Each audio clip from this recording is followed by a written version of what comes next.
उसके पक्ष में खड़ा हुआ है, धर्म उसके पक्ष में है, राष्ट्रवाद उसके पक्ष में है।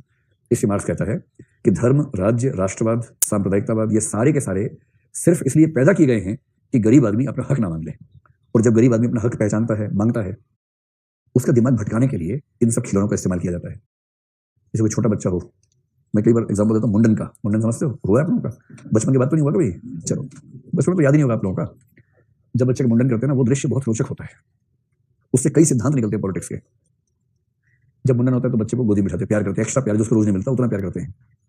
तो पहला सिद्धांत है, जब किसी की है ना हजामत करनी है, पहले उसको एक्स्ट्रा कुछ देते हुए दिखो ताकि वो आराम से मतलब इस मूड में आ जाए कि हाँ काटो मुझे काटो।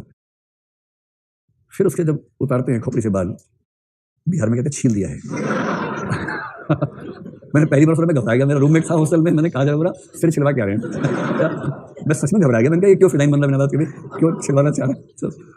तो हम तो हरियाणा से बाल कटवाते हैं, उसने सिर छिलवा के आ रहे हैं। तो मुझे लगा छिलका ना उतर जाए सिर पे कहीं। अच्छा, त्वचा को छिलका बोलने का रिवाज भी वहां पर है। त्वचा को कुछ प्रसंगों में त्वचा को छिलका बोलने का रिवाज है, चमड़ा बोलने का रिवाज भी है। चमड़ा भी बोलते हैं, चमड़ी नहीं, चमड़ा बोलने का रिवाज भी है। चमड़ी तो हर जगह चलता है। तो मैंने कई बार सुना ऐसे अपने ही परिवार में, आपको मैंने सुना कई बार कि जैसे किसी की स्किन मान लीजिए फट गई है तो सर कोई बोल रहा कि चमड़ा आ गया है। मैं तो घबरा जाता हूँ कि चमड़ा तो कैसे आ गया। और एक बार तो क्या शब्द बोल दिया था पता नहीं, बड़ा रोचक था। इसका मतलब ये नहीं कि ये खराब है। हर राज्य का अपना तेवर है, अपना भाषा का। वो दूसरे राज्य के व्यक्ति को अजीब सा लगता है और उस राज्य के व्यक्ति को इसका अजीब सा लगता है। बात उतनी ही। बहरहाल छोड़िए सब बातों। हिंसक क्रांति जायज है, मार्क्स ऐसा मानना है। और जब उनसे पूछा गया कि हिंसक क्रांति को सपोर्ट क्यों कर रहे हैं, तो बस ध्यान रखिए ये भौतिकवादी है। भौतिकवादी मानते हैं कि बिना भौतिक स्थितियां बदले चेतना बदलेगी नहीं, भौतिक स्थितियां बदलना जरूरी है। और पूंजीपति के पक्ष में कौन कौन है? धर्म भी है, राष्ट्रवाद भी है, राज्य भी है। और ये सब मिलकर गरीब आदमी को शोषित करते हैं। जैसे उसको अपना हक समझ में आता है वैसे उसके सामने झुंझुना बजाते हैं। मुंडन वाले बच्चे को जैसी सिर पे खुजली होती है ना कि कुछ हुआ है सिर पे, खट से घूम के देखते, पीछे जो अंकल बैठे हैं, जो अजीब से अंकल आए हुए हैं, उनको देखते हैं खट से। बाकी सब देख रहे हैं उसको छिल रहा है। एक उसी को नहीं पता है पर पीछे कार्यक्रम चल रहा है उसका। और जैसी बच्चे को लगता है कुछ हुआ तो है, क्या हुआ? बच्चा छोटा सा, उसको पता नहीं, शीशा देख लो जाके, इतना दिमाग तो है नहीं उसको। तो शक के भाव से पीछे देखता है घूम के, और उसी स्पीड से सामने बैठा उसका बाप या उसकी माँ या चाचा या मौसी को ही झुंझुना बजाती है ऐसे करके। बच्चा गधा होता है एक नंबर का। वो अपना वास्तविक हित भूल जाता है कि उसकी खोपड़ी को कुछ हो रहा है। झुंझुने की आवाज और सौंदर्य में खो जाता है। ऐसे ऐसे बढ़ता है झुंझुने के पास, अपना हाथ आगे बढ़ाता है, लेके उसको मुंह में लगाने लगता है झुंझुने को, खुश हो जाता है और पीछे कार्यक्रम चालू है। यही सिद्धांत है बस।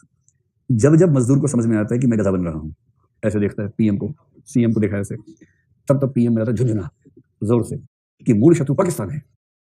क्या लग तो तुम रहे हो?